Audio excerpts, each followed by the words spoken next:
Welcome to Shanthi's cafe.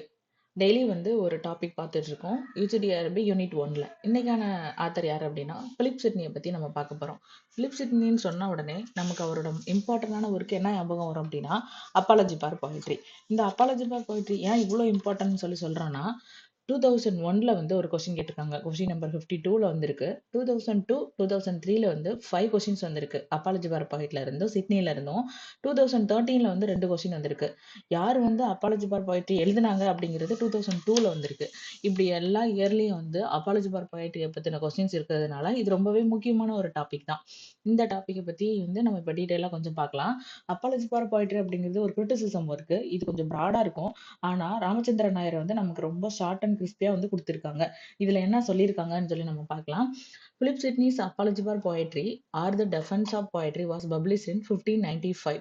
இது Apology for Poetryனாலும் சரி or the Defense of Poetry அப்படிங்கிறது இதோட அனதர் டைட்டில் தான். இது எப்போ பப்ளிஷ் ஆகுது அப்படின்னா 1595ல பப்ளிஷ் ஆகுது. இதுக்கு முன்னாடி பிலிப் சிட்னி எப்போ பிறந்தாரு அப்படின்னு பார்க்கணும். 1554ல பிறந்திருப்பாரு. 1586ல இறந்துடுறாரு. 1554 பிறந்ததுன்னு சொன்ன உடனே ஜான் லில்லியும் சேம் இயர்ல தான் பிறந்திருக்காங்க. அப்போ 1554 அப்படின்னு சொன்ன உடனே நமக்கு 2 ஆத்தர் யாவும் வரணும். John Lyly and Philip Sidney 2 பேரும் சேம் இயர்ல பிறந்திருக்காங்க. ஓகே, இப்போ 1595ல இந்த ஒர்க் பப்ளிஷ் ஆகுது. Though it was written earlier. அது 1595ல பப்ளிஷ் பண்றதுக்கு முன்னாடியே அது எழுதப்பட்டாலும் ஆனா பப்ளிஷ் ஆகுறது 1595ல தான் ஆகுது. It is the first significant theoretical text in English literary criticism. English literary கிரிட்டிசிசத்திலேயே ஒரு முக்கியமான ஒர்க் தான் இது. Sidney was a man of Renaissance, well versed in classic music and several arts. He was a Platonist and a Puritan, a man of culture. Sidney was endowed with a quick and sensitive imagination. Sydney அப்படிங்கிறது மறுமலர்ச்சி காலத்துல வாழ்ந்த ஒருத்தர். இவர் கிளாசிக்ல ரொம்ப தெரிஞ்சவரா இருக்காரு. Music தெரியுது, நிறைய ஆர்ட்ஸ் தெரியுது. இவர் பிளாட்டோவோட கொள்கைகளை ஃபாலோ பண்றவரா இருக்கிறாரு. பியூரிட்டனோட கொள்கைகள் எல்லாம் ஃபாலோ பண்றவரா இருக்கிறாரு. அதனாலதான் இவர் பிளாட்டோனிஸ்ட்னு சொல்றாங்க, பியூரிட்டனிஸ்ட்னு சொல்றாங்க. இவர் கோர்ட்ல கூட கோர்ட்டியர் அரசவையில கூட இருந்திருக்காங்க. இவர் ஒரு போயட்டா இருந்திருக்கிறாரு. இப்படி இருந்த இவரு ரொம்ப குறுகிய காலத்திலேயே தன்னோட 31 இயர்லயே இறந்து போயிடுறாரு. Who died at the prime of his youth. அவரோட சின்ன வயசுல அவர் இறந்துடுறாரு.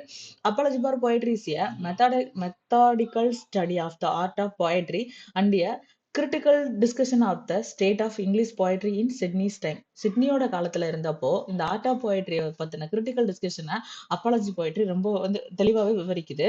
A playwright turned critic, Stephen Carson, has published a treatise dedicated to Sydney entitled The School of Abuse in 1579.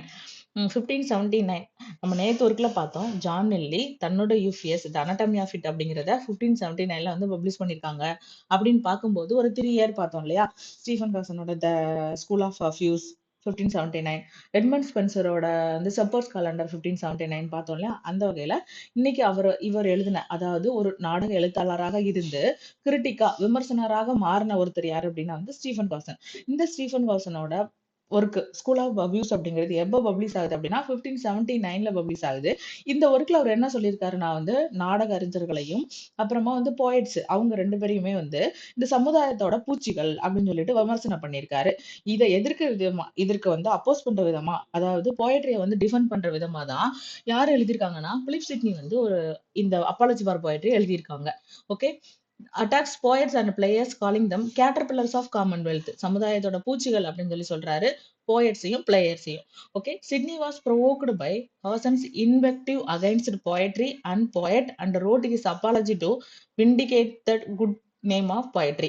இந்த ஸ்டீவன் காசன் சொன்ன இந்த விமர்சனத்தினால கவிதைக்கும் கவிஞர்களுக்கும் அகைன்ஸ்டா யார் சொல்லியிருக்காங்கன்னா ஸ்டீவன் காசனோட விமர்சனம். இதுல உணர்ச்சி வசப்பட்டு இத எதிர்க்கிற விதமா தான் சிட்னி அப்பாலஜி ஃபார் போயட்ரி எழுதியிருக்காரு.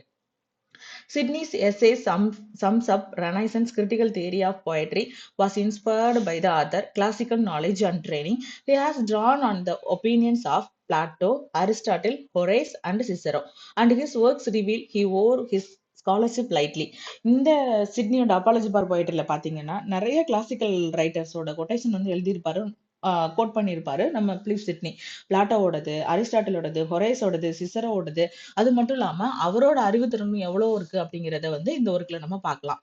டிவிஷன் ஆஃப் அப்பாலஜி ஃபார் போயட்ரியில இவர் எத்தனை டிவிஷனா கொடுத்திருக்காரு அப்படின்னா த்ரீ டிவிஷனா கொடுத்துருக்காரு. 3 பார்ட்ஸா இருக்கு. ஃபர்ஸ்ட் பார்ட் எதை டீல் பண்ணுது, செகண்ட் பார்ட் எதை டீல் பண்ணுது, தேர்ட் பார்ட் எதை டீல் பண்ணுது அப்படிங்கிறது நம்ம இப்ப பார்க்கலாம். காலேஜ் பார் போயிட்டு வந்து 3 பார்ட்ஸா டிவைட் பண்ணிருக்காங்கன்னு பார்த்தோம் இல்லையா? ஃபர்ஸ்ட் பார்ட்ல என்ன டீல் பண்றாருன்னா, it is a general defense of poetry, arguing that it is the earliest form of literature. It is better than history and philosophy. என்ன சொல்றாருன்னா, இது முத இங்கிலீஷ் ஃபார்ம் லெட்டர் ஆங்கில இலக்கியத்திலேயே போயட்ரிக்கு டிஃபென்ஸ் பண்ணி பேசுற ஒரே ஒரு லிட்டரரி கிரிட்டிசிசம் இருக்கு இதுதான். இதுல என்ன சொல்றாங்க அப்படின்னா, போயட்ரி அப்படிங்கிறது ஹிஸ்டரியோட வரலாற்றோட தத்துவத்தோட பெருசு அப்படின்னு சொல்றாங்க. It is unique in effect because of teach virtues and it is the mother of all language all knowledge. இந்த போயட்ரி அப்படிங்கிறது நல்ல குணங்களை கத்துக் கொடுக்கறது மட்டும் இல்லாம எல்லா நாலேஜுக்கும் ஒரு அம்மா மாதிரி முதலா இருக்கு அப்படின்னு சொல்றாங்க. செகண்ட் பார்ட்ல என்ன டீல் பண்றாருன்னா, it is answer to the objections to several kind of poetry such as pastoral, elegiac, comic, tragic, lyric, heroic and so on. இந்த இது எல்லாமே கைண்ட்ஸ் ஆஃப் போயட்ரி. என்னென்ன கைண்ட்ஸ் ஆஃப் போயட்ரி இருக்குன்னு சொன்னாலும் நம்ம இதெல்லாம் தெரிஞ்சு வச்சுக்கணும். பாஸ்டரல், எலிஜி, காமிக், டிராஜிக், லிரிக், ஹீரோயிக் இந்த போயட்ரி எல்லாமே தெரிஞ்சு வச்சு இது போயட்ரிஸ்ல உள்ள கைண்ட்ஸ். எத்தனை கைண்ட்ஸ், என்னென்ன வகைகள்லாம் இருக்கு அப்படின்னு கேட்டாங்கன்னா இதெல்லாம் இருக்கு. இதுல உள்ள அப்ஜெக்ஷனை பத்தியும் பிலிப் சிட்னி இந்த ஒர்க்ல பேசியிருக்காங்க. Sidney tries to establish that poetry is the first among arts. He answers Plato's well-known objection to the poetry and shows that poetry teaches well as moves. Sydney இவரோட இந்த இந்த போய்ட்ரி பத்தின arts எல்லாத்துக்கிட்டும் சொல்லுறதுக்கு try பண்ணது மட்டும் இல்லாம Plato ஒரு சில அப்ஜெக்ஷன் கொடுத்திருப்பாரு போய்ட்ரியை பத்தி. அதையும் இந்த இடத்துல அவர் அப்ஜெக்ட் பண்ணி பேசுறாரு. தேர்ட் பார்ட்ல என்ன சொல்லியிருக்காருன்னா the third part of the apology is a scholarly inquiry into the causes of low repute poetry had in England. அதாவது மூணாவது பார்ட்ல தேர்ட் பார்ட்ல என்ன சொல்றாங்க அப்படின்னா இந்த இங்கிலாந்துல இந்த போயட்ரியோட போயட்ரிய பத்தி ரொம்ப லோவா ரெப்யூட் பண்ற மரியாதையே இல்லாத காலகட்டத்துல அதுக்கான காரணங்கள் என்ன தெரிஞ்சு அது போயட்ரிக்கு மரியாதை கொண்டு வரணும்னு சொல்லி எழுதப்பட்ட ஒர்க்கு தான் இந்த பிலிப் சிட்னியோட apology for Poetry. Sidney poetry என்னவா பாக்குறாரு, அவரோட வியூ என்னவா இருக்குன்னு நம்ம பார்க்கலாம். இப்போ Sidney gives more important one definition of poetry. He points out its two main functions, teaching and delight. அவர் போயட்ரினா என்னங்கிறத ரெண்டே வார்த்தையில முடிச்சிடறாரு. டீச்சிங் கற்பித்தலும், அதை மகிழ்விக்கிறது. இந்த ரெண்டு தான் போயட்ரியோட நோக்கம் அப்படின்னு சொல்றாரு. Poetry is universal and it has been light giver to ignorance and the firstness. அது நம்மள அறியாமையில இருந்து நீக்கி கொண்டு வர்ற ஒரு வெளிச்சம் இந்த போயட்ரி அப்படிங்கிறது. அது மட்டும் இல்லாம அது ஃபர்ஸ்ட் நர்ஸா இருக்கு நமக்கு அப்படின்னு சொல்றாரு. Sidney discuss with the great insight the superior nature of the poet art and over other kinds of knowledge such like history and philosophy. நம்ம ஏற்கனவே பார்த்தோம் இல்லையா, இந்த வரலாற்றை விடையும் தத்துவங்களோடையும் போயட்ரி தான் ரொம்ப பெருசு அப்படின்னு சொல்லிட்டு. He speak of inspiration, poetics, justice and the moral effect of poetry. அவர் தன்னோட இந்த போயட்ரி மூலமா நமக்கு என்னென்னலாம் ஒரு ஒரு உந்துதல் அல்லது தூண்டுகோலை எப்படி ஏற்படுது, அந்த போயட்டோட நீதி என்ன, அப்புறமா அந்த மாரல் எஃபெக்ட் போயட்ரில என்ன இருக்கு, இது எல்லாத்தையுமே இந்த ஒர்க்ல பேசியிருக்காரு. He discusses the various kind of genre of poetry. நம்ம பார்த்தோம் இல்லையா, கைண்ட்ஸ் ஆஃப் போயட்ரியை பத்தி பேசியிருக்காங்க. Sidney criticise the tragedy writers who mix comedy and tragedy, creating plays which are neither right comedies nor right tragedies. Sidney என்ன பண்றாருன்னா, இந்த ட்ராஜடியும் காமெடியும் mix பண்ணி எழுதுற பிளே ரைட்ஸை கிரிட்டிசைஸ் பண்றாரு. ஒண்ணு அது ட்ராஜடிலையும் ஒழுங்கா இருக்க மாட்டேங்குது, காமெடியோட ஜான்ராலையும் ஒழுங்கா இருக்க மாட்டேங்குதுன்னு சொல்றாரு. ஆனா பிற்காலத்துல வர்ற ட்ரைடன் தன்னோட எசே அண்ட் ட்ராமட்டிக் பாய்ஸ் அப்படிங்கிற ஒரு கிரிட்டிசிசம் இருக்குல்ல, அதை சப்போர்ட் பண்ணியிருப்பாரு இந்த டிராஜிக் காமெடியை. ஓகேவா. Finally Sydney defines poetry as an activity directed to move man to virtuous action. இந்த போயட்ரி ஒரு மனுஷனை தன்னோட ஒழுக்கமான ஒரு செயல்முறைகளுக்கு உந்துகோலா இருக்குது அப்படிங்கிறத டெஃபனைட் பண்றதுக்கு தான் இந்த போயட்ரியை கொண்டு வந்திருக்கிறாருன்னு சொல்றாங்க. Sidney's apology is the first great example of argumentative prose writing in English. இந்த ஆங்கில இலக்கியத்திலேயே ஃபர்ஸ்ட் எக்ஸாம்பிள் இந்த ப்ரோஸ் வடிவத்துல இருக்கிற ஆர்குமெண்டேட்டிவா இருக்கிற விவாதத்துல கூட கொண்டு வந்த ஒரு உரைநடை எது அப்படின்னு பார்த்தோன்னா சிட்னியோட இந்த அப்பாலஜி ஃபார் போயட்ரி தான். His style is characterized by his sense of commitment to defend the art of poetry.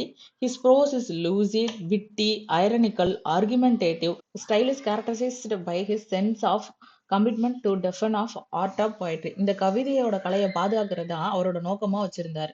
அது மட்டும் இல்லாம அவரோட ப்ரோ ஸ்டைல் எப்படி இருக்குன்னு சொல்றாங்கன்னு பார்த்தோம்னா வந்து ரொம்ப தெளிவா இருந்தது, ஐரானிக்கலா நகைச்சுவா இருந்தது, ஆர்குமெண்டேட்டிவா அதாவது விவாதம் பண்ற மாதிரி இருந்தது அவரோட ப்ரோஸ் ஸ்டைல்.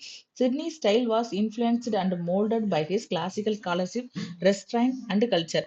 இது மட்டும் இல்லாம அவரோட அந்த ஸ்டைல், சிட்னியோட ஸ்டைல், அந்த ப்ரோ ஸ்டைல் என்னமா இருந்துச்சு அப்படின்னா வந்து பாரம்பரியத்தோட கிளாசிக்கல் ஸ்காலர்ஷிப், பாரம்பரிய இலக்கிய புலமை உள்ளதா இருந்தது, கட்டுப்பாடு உள்ளதா இருந்தது. அது மட்டும் இல்லாம பண்பாடு, இது எல்லாம் கலந்தது தான் சிட்னியோட ஸ்டைலா இருந்தது. கென்னத் மைக்ரிக் அவர் என்ன சொல்றாரு அப்படின்னா, கென்னத் மைக்ரிக் என்ன சொல்றாருன்னா, இவர் வந்து ஒரு classical writer, has pointed out that apology is an essay that shows all 7 parts of classical oration.